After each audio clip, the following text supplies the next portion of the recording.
Bank ജപ്തിയിൽ മനം നൊന്ത് യുവാവ് ആത്മഹത്യ ചെയ്തു. തൃശൂർ കാഞ്ഞാണി സ്വദേശി വിഷ്ണുവാണ് ആത്മഹത്യ ചെയ്തത്. സ്വകാര്യ ബാങ്കിൽ നിന്ന് കുടുംബം വായ്പ എടുത്തിരുന്നു. വിവരങ്ങളുമായി മനോജ് ചേരുന്നുണ്ട്. മനോജ്, എപ്പോഴാണ് ആത്മഹത്യ ഉണ്ടായത്? ബാങ്ക് വായ്പ തിരിച്ചടയ്ക്കാത്തതിൽ ബാങ്ക് നിരന്തരം ഭീഷണിപ്പെടുത്തിയിരുന്നു എന്നുള്ളതാണോ കുടുംബത്തിന്റെ ആരോപണം? വിഷ്ണു, ഇന്ന് രാവിലെയാണ് വിഷ്ണു എന്ന് പറയുന്ന ചെറുപ്പക്കാരൻ ആത്മഹത്യ ചെയ്തത്. ബാങ്ക് ജപ്തിയിൽ മനം നൊന്നാണ് ഇത്തരത്തിലൊരു ആത്മഹത്യ നടന്നിരിക്കുന്നത്. കാഞ്ഞാണി സ്വദേശിയാണ്, 26 വയസ്സ് മാത്രമാണുള്ളത്. സ്വകാര്യ ബാങ്കിൽ നിന്നും ഈ കുടുംബം വായ്പ എടുത്തിരുന്നു. 12 കൊല്ലം മുമ്പ് തന്നെ വീട് വെക്കാനായാണ് 8 ലക്ഷം രൂപ വായ്പ എടുത്തത്.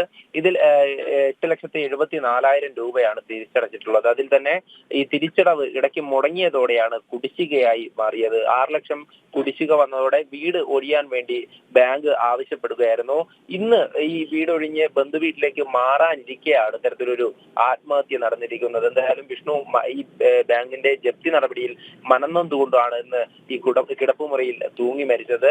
ഈ കോവിഡ് പ്രതിസന്ധി സമയത്താണ് തിരിച്ചടവ് മുടങ്ങിയതെന്നാണ് ബന്ധുക്കൾ വ്യക്തമാക്കുന്നത്. ആ സമയത്താണ് ഈ വായ്പയുടെ കുടിശ്ശിക കൂടിയതും. എന്തായാലും വലിയ തരത്തിലുള്ള ഒരു ആത്മഹത്യ, അതായത് ഈ കുടിശ്ശിക കൂടിയതോടുകൂടി തിരിച്ചടവ് മുടങ്ങിയതോടെ ഇത്തരത്തിൽ ജപ്തി നടപടിയിൽ മനംനൊന്താണ് ഈ ഒരു ആത്മഹത്യ ചെറുപ്പക്കാരൻ മരിച്ചിട്ടുള്ളത്. 26 വയസ്സ് മാത്രമുള്ള ചെറുപ്പക്കാരനാണ്.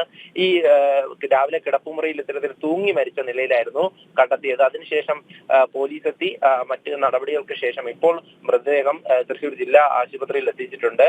പോസ്റ്റ്മോർട്ടം നടപടികൾക്ക് ശേഷമാകും എന്തായാലും മൃതദേഹം വിട്ടു നൽകുക. ഈ സ്വകാര്യ ബാങ്കിന്റെ ഇത്രയധികം ഭീഷണി ഉണ്ടായിരുന്നു എന്നുള്ള കാര്യം ബന്ധുക്കൾ വ്യക്തമാക്കുന്നുണ്ട്. നിരന്തരം ബാങ്ക് ഭീഷണിപ്പെടുത്തിയിരുന്നു. കുടിശ്ശിക തുകയെ ചൊല്ലിയും അത് കൃത്യമായി തിരിച്ചടച്ചില്ലെങ്കിൽ ഈ ജപ്തി നടപടിയിലേക്ക് കടക്കുന്നത് തൊട്ടു മുതൽ തന്നെ ഭീഷണി ഉണ്ടായിരുന്നു. അതിനുശേഷമാണ് ഈ വീട് ഒഴിയുവാൻ വേണ്ടി പറയുന്നത്. ഈ വീട് നഷ്ടപ്പെടുമെന്ന് കണ്ടതോടുകൂടിയിട്ടാണ് ആ ഒരു മനോവേദനയിലാണ് വിഷ്ണു ആത്മഹത്യ ചെയ്തിട്ടുള്ളത്. എന്തായാലും ഇതിൽ നാട്ടുകാരും അതുപോലെ തന്നെ ബന്ധുക്കളും ഒക്കെ ബാങ്കിനെതിരെ പ്രതിഷേധവുമായി രംഗത്ത് വന്നിട്ടുണ്ട്. കാരണം ഇത്രയധികം ഭീഷണിപ്പെടുത്തിയതിൽ മനംനൊന്താണ് ഈ വിഷ്ണു മരിച്ചിട്ടുള്ളതെന്നാണ് വ്യക്തമാക്കുന്നത്. ആ കോവിഡ് പ്രതിസന്ധി കാലത്ത് തിരിച്ചടവ് മുടങ്ങിയത്, അതിൽ യാതൊരു ദയവും കാണിക്കാതെയാണ് ബാങ്ക് ഇത്തരത്തിൽ ഒരു ചെറുപ്പക്കാരന്റെ ജീവൻ കവർന്നെടുത്തിരിക്കുന്നതെന്ന് തന്നെയാണ് വ്യക്തമാവുന്നത്. വിഷ്ണു. മനോജ്, ഒപ്പം ഈ ബാങ്ക് അധികൃതർ നിലവിൽ എന്ത് നിലപാടാണ് ഇതിൽ സ്വീകരിച്ചിരിക്കുന്നത്? എന്ത് വിശദീകരണമാണ് യുവാവിന്റെ ആത്മഹത്യയിൽ ബാങ്കിന്റെ ഒരു വിശദീകരണമായി മുന്നോട്ട് പുറത്തു വന്നിരിക്കുന്നത്? ഈ യുവാവിന്റെ ആത്മഹത്യക്ക് ശേഷം ബാങ്ക് അധികൃതരുടെ ഭാഗത്തു നിന്നും കൃത്യമായൊരു വിശദീകരണം ലഭിച്ചിട്ടില്ല. എന്നിരുന്നാലും ഈ തിരിച്ചടവ് മുടങ്ങിയതോടെയാണ് ഇത്തരത്തിലൊരു ജപ്തി നടപടിയിലേക്ക് കടക്കേണ്ടി വന്നതെന്നുള്ള കാര്യമാണ് കിട്ടുന്ന വിശദീകരണം. അതിൽ തന്നെ നേരത്തെ സൂചിപ്പിച്ചതുപോലെ 8,74,000 രൂപ തിരിച്ചടയ്ക്കുകയുണ്ടായി. ബാക്കി 6 ലക്ഷം രൂപയാണ് കുടിശ്ശികയായി മാറിയത്.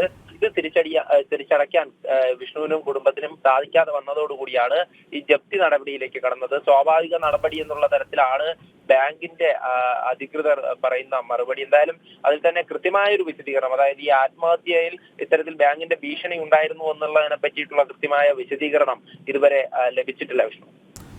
ശരി, ബാങ്ക് ജപ്തിയിൽ മനം നൊന്ത് യുവാവ് ആത്മഹത്യ ചെയ്ത് തൃശൂർ കാഞ്ഞാണി സ്വദേശി വിഷ്ണുവാണ് ആത്മഹത്യ ചെയ്തത്. സ്വകാര്യ ബാങ്കിൽ നിന്ന് കുടുംബം വായ്പ എടുത്തിരുന്നു.